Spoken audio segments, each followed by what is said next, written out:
to that. It says he belongs to a Catholic parish in a town of 10,000 people. We have few minorities. We have recently been asked by the USCCB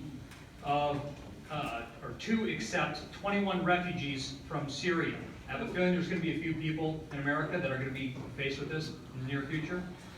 What would you advise our pastor to do who wants to feed the hungry and clothe the poor? Thank him that he got off easy with only 21. But after that, see, this is the question that the church faces now in a larger sense. When the Pope is framing this as exactly that it's our responsibility to be charitable, to be loving and welcoming to those who are in need, and so on. The question is, at what point does that responsibility end? Do we need to do that to the point of national, cultural, ecclesiastical, and civilizational suicide? At what point do we find that self-defense has any place in this? And that's a question that I think needs to be asked in the church, and there needs to be a discussion of it. And that's something that I hope that you all can help facilitate.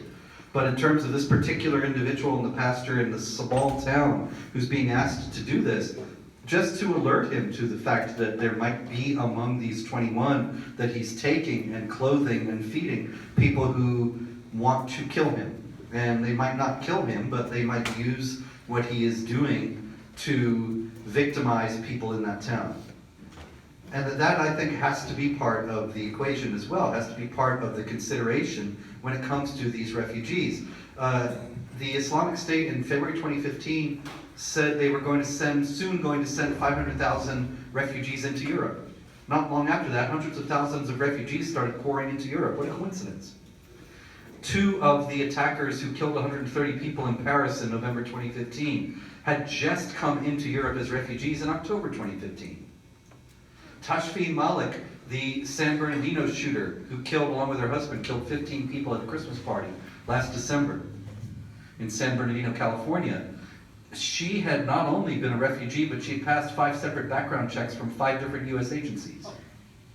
And probably they all thought that they were helping out the poor and needy and being charitable. And so I don't know. It seems as if self-defense has always been something that the church taught was acceptable, but now it seems to be going out the window and being stigmatized as some sort of a sin. But I believe that in the earlier ages, St. Augustine and others articulated the responsibility for self-defense as part of the responsibility of charity towards our children, our neighbors, our families. That we have a responsibility to protect them as well as to be charitable to the stranger. And if those two things are in conflict, well then which one loses? Why does it have to be our families? It has to do with